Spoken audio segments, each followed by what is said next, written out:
Long ago in the region of Boeotia, the birthplace of Heracles and Oedipus, reigned a powerful king called Athamas. His wife Nephele, a goddess of the clouds, would produce him 2 children, the twins Phrixus and Helle, but Athamas's attention would soon be drawn elsewhere, deserting his wife to start a new family, marrying the beautiful Ino, daughter of the hero Cadmus. Ino would then give birth to 2 sons, Laertius and Melicertes, but she would not be content, as Athamas devoted much of his time to the children of his first family. Jealous of the attention Phrixus and Helle were receiving, Ino would devise a cunning plan to get rid of them.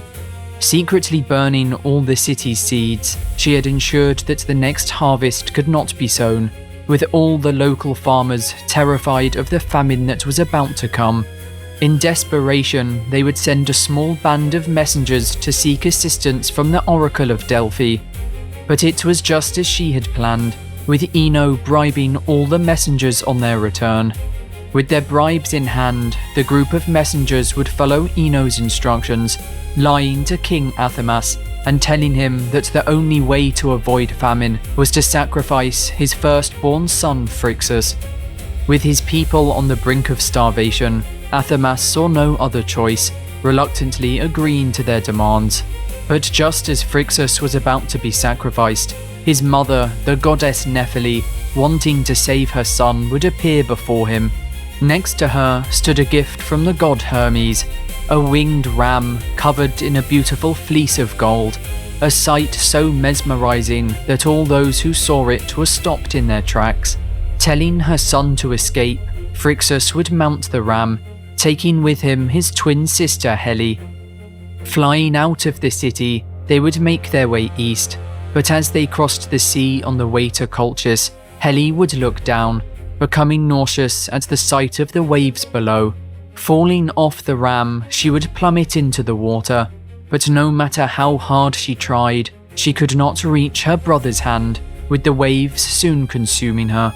The ancient Greeks would name the waterway in which she fell the Hellespont in her honour, a strait known today as the Dardanelles.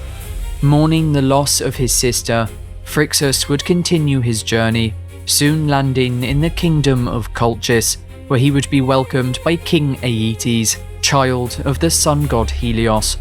Thankful to be alive, he would sacrifice the golden ram to Zeus and gift its hide to King Aeetes in thanks for giving him a new home. Aeetes would hang the Golden Fleece in the sacred grove of the war god Ares, where the Colchian dragon had made its home. Under the dragon's protection, the fleece would become a symbol of the king's authority and power, with it being prophesied that if it was ever taken, Aeetes would lose his kingdom. Little did he know that across the seas in Greece, a young man named Jason was assembling the greatest group of heroes the world had ever seen. Their quest for the Golden Fleece had just begun.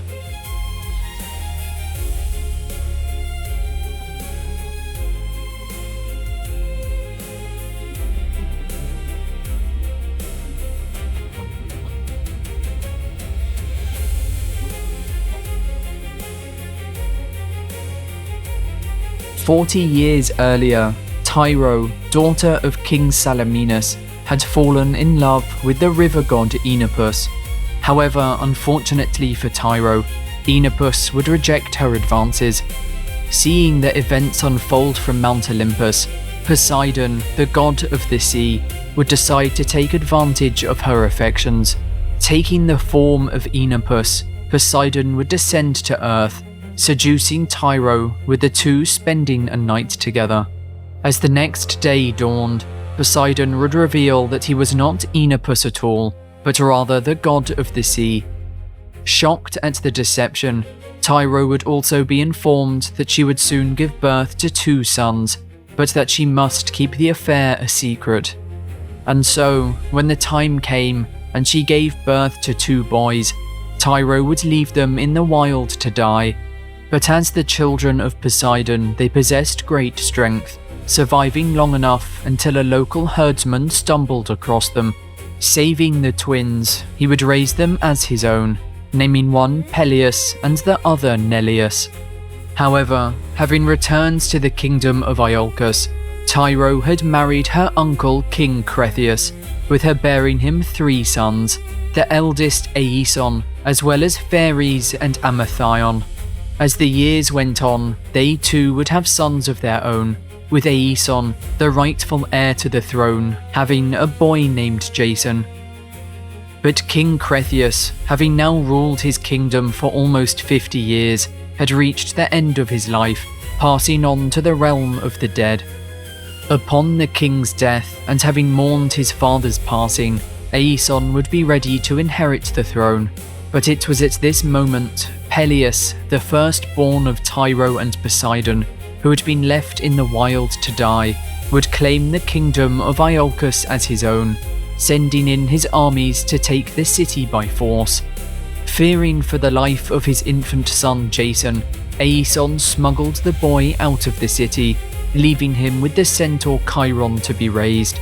Upon his return to Iolcus, he would find the city ablaze, being quickly caught and imprisoned by Pelias' soldiers. Chiron, the teacher of Heracles and other famous heroes, would raise Jason for 20 years, teaching him athletics, speechcraft and warfare. But as Jason reached manhood, and having learnt everything Chiron had to offer, he would set out to reclaim his father's stolen kingdom.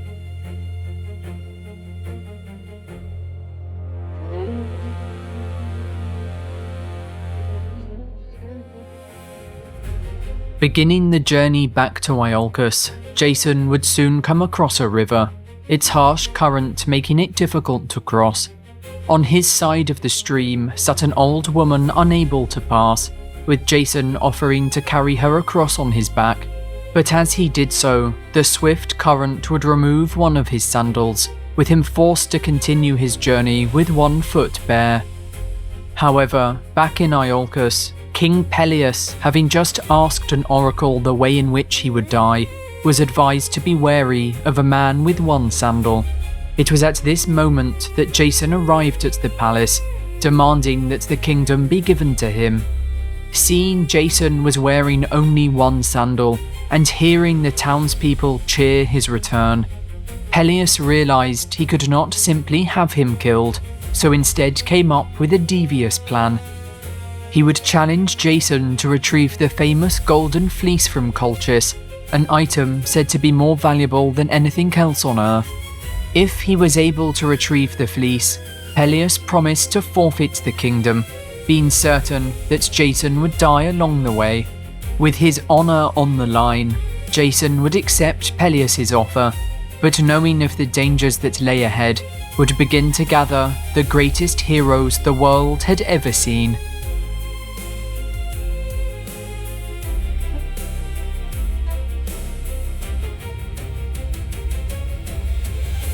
With word spreading of Jason's great quest, heroes from across the land soon flocked to Iolcus to join him on the adventure. The first to arrive would be Heracles, the son of Zeus and the greatest hero of the land, who offered his incredible strength and skill. He would be joined by Zetes and Callias, sons of the North Wind, who each possessed a magnificent pair of wings that granted them the power of flight. Following close behind would be the warriors known as the Dioscuri, Castor and Pollux, the twin brothers of Helen of Troy. Also seeking adventure, Pelias, the father of the great hero Achilles and king of Phthia, would also join, with his elder brother Telamon, the king of Salamis, who had helped Heracles fight the Amazons during his 9th labour, accompanying his brother on the journey. The next to arrive would be the heroes of the Caledonian boar hunt, with Euphemus, Meleager and Idas, all excited to take part on their next adventure. And finally, the last to join would be Orpheus, the famous poet, whose beautiful singing was known throughout the land. To transport these great heroes, Jason would enlist the help of the legendary shipbuilder Argus, who with the help of Athena would create the Argo, the swiftest and most sturdy ship of its time.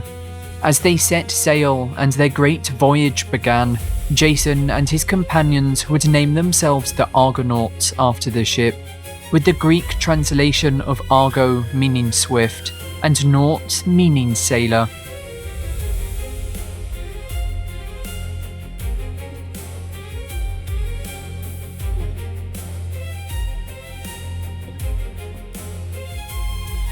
Heading north, they would first arrive at the island of Lemnos, only to discover it was inhabited entirely by women.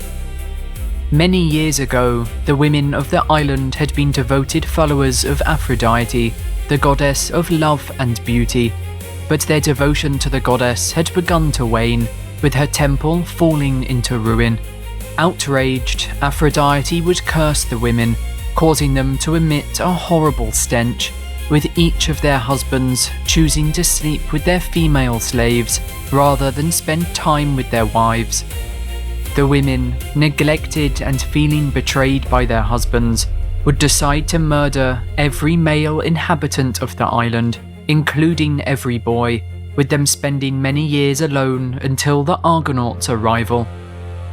Seeing the heroes arrive, Aphrodite would lift her curse, allowing the women to greet their new visitors. With the smell now gone, Aphrodite hoped that the women would fall pregnant, ensuring the survival of the island's inhabitants, with a new generation of children ready to worship her. Her plan would be successful, and after an entire year had passed, the Argonauts had still not left the island, with Heracles becoming enraged. Assembling his companions, Heracles would shame them for forgetting their quest, reminding the men that they would not become great and famed heroes if they did not retrieve the Golden Fleece. Hanging their heads in embarrassment, the Argonauts would return to the ship, with their journey soon resuming.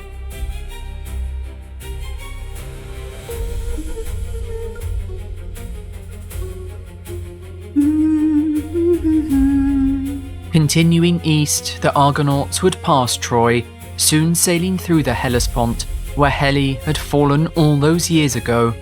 Arriving at Cyzicus, the city's king would welcome them with open arms, offering food and drink, with the Argonauts soon resuming their journey. However, the night they left, a strong wind would blow them back to the harbour, with the king's soldiers mistaking the Argonauts as raiders. Fighting in complete darkness, the two sides would inflict significant damage, with the king himself and most of his men being slaughtered in the conflict. As night became day and both sides realised what they had done, they would come together to mourn the loss of their dead, hosting a great funeral, with the Argonauts then setting sail. They would next come ashore at Chios, so that Heracles could replace his broken oar. However, Heracles' companion and servant Hylas, having wandered into the wilderness, had become lost in the depths of a vast forest. Hylas would soon stumble across a beautiful spring, stopping to quench his thirst and to wash his body.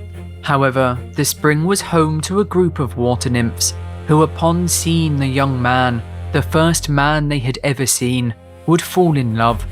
Grabbing him by the arm, they would pull Hylas into the water, making him immortal and trapping him there for eternity. Heracles, wondering where his servant had gone, would go into the forest to look for him, but no matter how hard he looked, Hylas could not be found. After searching for days, Heracles would return to the shore, only to find that Jason and the Argonauts, having been convinced to leave by the winged twins Zetes and Callias, had set sail without him. Furious, Heracles would pledge his revenge, but in the meantime would spend many months searching for his lost companion. The Argonauts would next arrive at the land of the Bebryces, whose king Amycus was an undefeated fighter. Challenging all those who arrived in his kingdom to duel with him, Jason was offended by the challenge, and missing his greatest warrior Heracles, would send his second best fighter, the demigod Pollux, the brother of Helen and son of Zeus. However, the fight would not last long, as Pollux overpowered the king with ease, ending his life with a powerful strike to the elbow.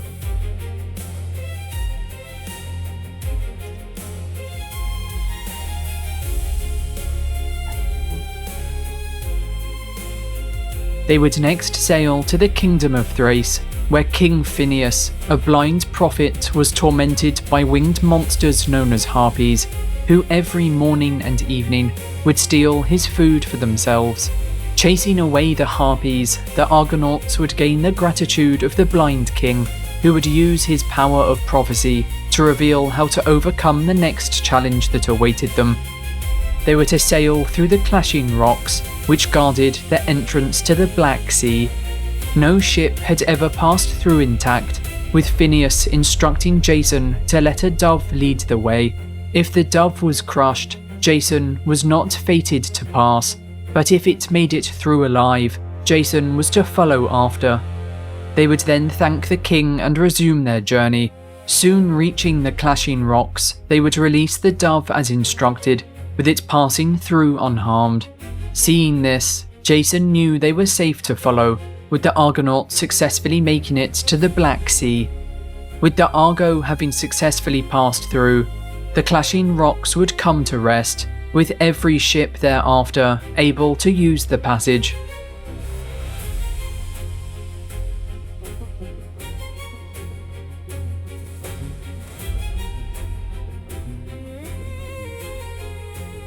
Having passed the clashing rocks and sailing along the coastline, they would soon arrive at the kingdom of Colchis, where the Golden Fleece, the most valuable item known to man, was kept by King Aeetes.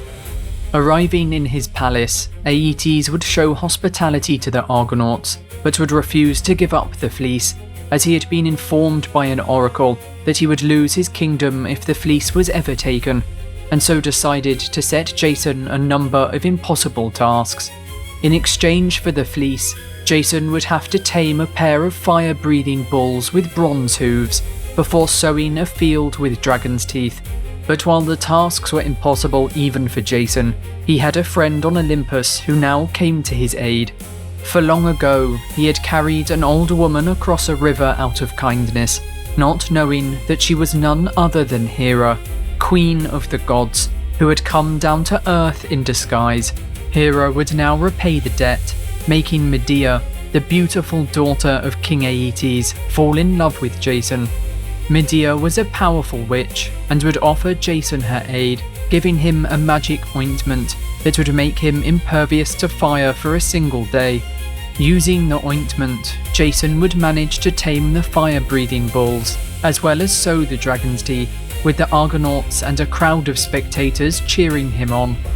Aeetes, seeing Jason overcome the trials, would begin to fear for his throne, demanding that he complete yet another task. Angry that the king had broken his agreement, Jason would refuse his demands, making his way back to the Argo to gather his thoughts. But that night, Medea, still in love with Jason, would secretly take the Argonauts to the Grove of Ares, where the Colchian dragon guarded the Golden Fleece. Helping Jason yet again, Medea would give him a bundle of magical herbs that he could use to subdue the dragon. With the herbs in hand, Jason would put the beast to sleep before grabbing the Golden Fleece. Finally, with the fleece in his possession, Jason and the Argonauts would hastily retreat back to the ship, with Medea joining them on board as they made a quick escape.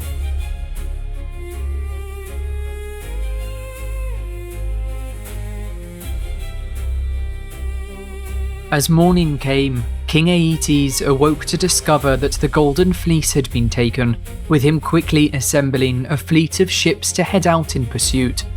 Leading the fleet would be Aeetes' son Aspertus, and it would not be long until he was close on their tail.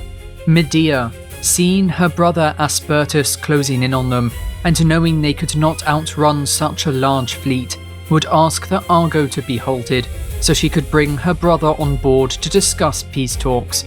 But as Aspertus' ship came near, Medea would drag him on board, taking a knife from her robe and stabbing him in the chest. Dismembering the body, she would throw the remains of her brother piece by piece into the sea, so that her grieving father would have to stop the pursuit to collect them. With the time she had now bought, the Argonauts would look for a way to escape. Heading west, they would enter the Istros River, sailing for many weeks until they reached the Alps. Having come to a dead end, the Argonauts would come ashore, lifting up the ship to travel through the mountains by foot. Finally reaching the Rhodanus River, they would set sail once again, where this time they would enter the Mediterranean Sea.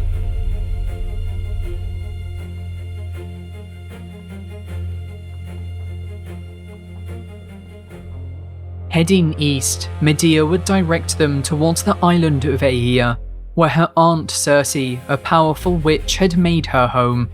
Arriving at the island, the Argonauts would find Circe surrounded by docile wolves and lions who cowered at her feet. Welcoming her guests, Circe would embrace Medea, but informed her that she was in great danger, as the murder of her brother had angered the gods.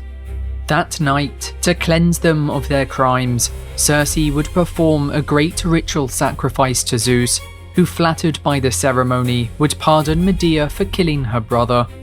The next morning, with the Argonauts ready to leave, Circe would offer them some advice, warning that they were soon to pass the home of the Sirens, whose bewitching songs would lure them to their death. Setting sail, they would heed Circe's advice, with Jason and his men soon beginning to hear an enchanting melody.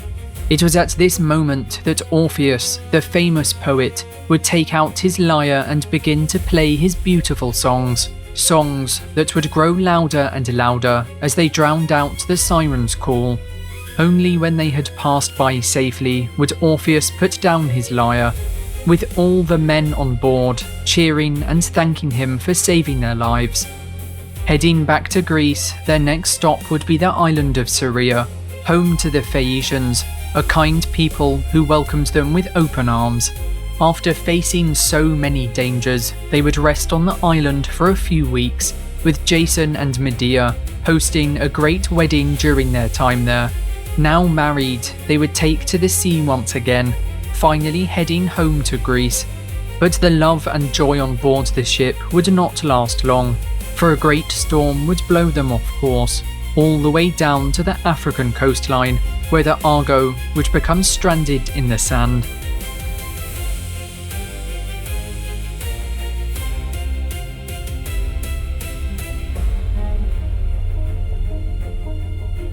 Heaving with all their might, the Argonauts would try and push the ship back into the ocean, but no matter how hard they tried, the waters were too strong, forcing the ship back onto the shore. With all hope lost, the Argonauts would disperse, each man parting ways so they could die alone in peace.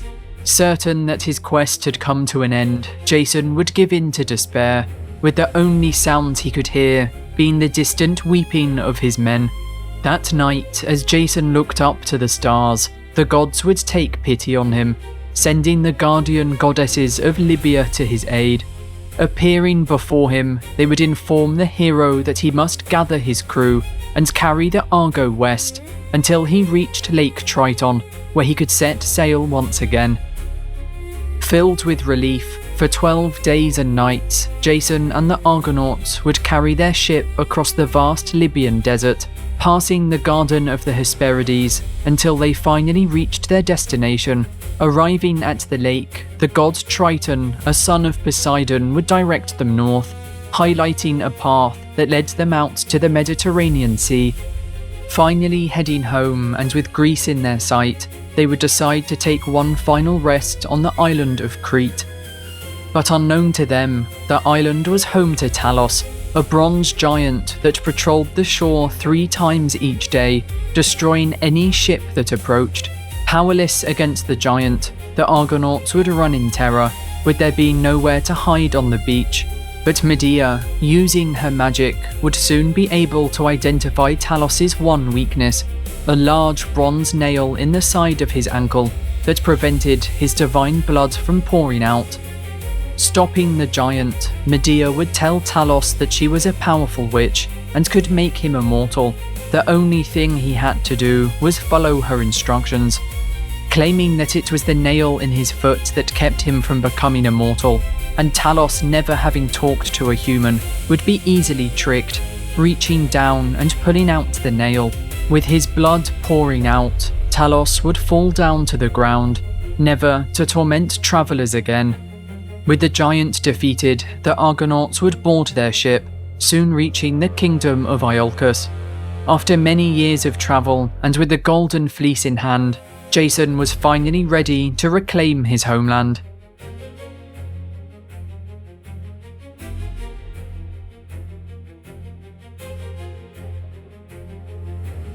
Arriving back in the city, Jason would learn that King Pelias had put his father to death during his absence, with revenge now the only thing on his mind. Approaching the king with the Golden Fleece, Jason demanded that the kingdom be rightfully transferred to him, but Pelias, not honouring his word, would refuse, asking Jason to leave. However, Medea, realising the king would never give up his throne, came up with a cunning plan. Inviting the king's daughters to attend, Medea would chop up an old ram into pieces, boiling it in a cauldron for all to see. Using her magic, the ram would come back to life, jumping out of the cauldron with its youth restored. But Pelias' daughters, having seen their father grow old and weary just as the ram had, desired him to be rejuvenated as well. And so, when Medea told them she could perform the same magic on the king, their faces lit up with joy. Sneaking into Pelias' room when all were asleep, they would chop him into pieces and throw him in the cauldron, eagerly awaiting Medea's return the next morning. But upon seeing the king butchered by his own daughters, all Medea could do was laugh, her cunning plan having worked exactly as foreseen. With Pelias now dead, Jason was ready to take the throne. However, the king's son Acastus would discover Medea's involvement in the gruesome murder, driving her and Jason from the city.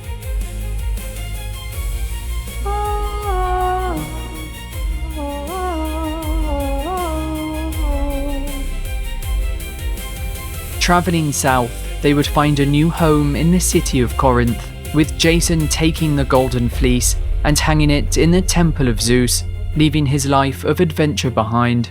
Creating a new family with Medea, the two would have many children together, but as the years went on, Jason's eyes would begin to wander.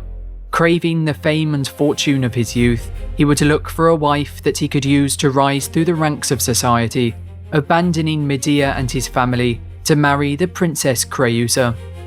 Betrayed and her heart broken, having murdered her own brother to help Jason, Medea would swear revenge, sending a magic robe to Creusa as a wedding gift.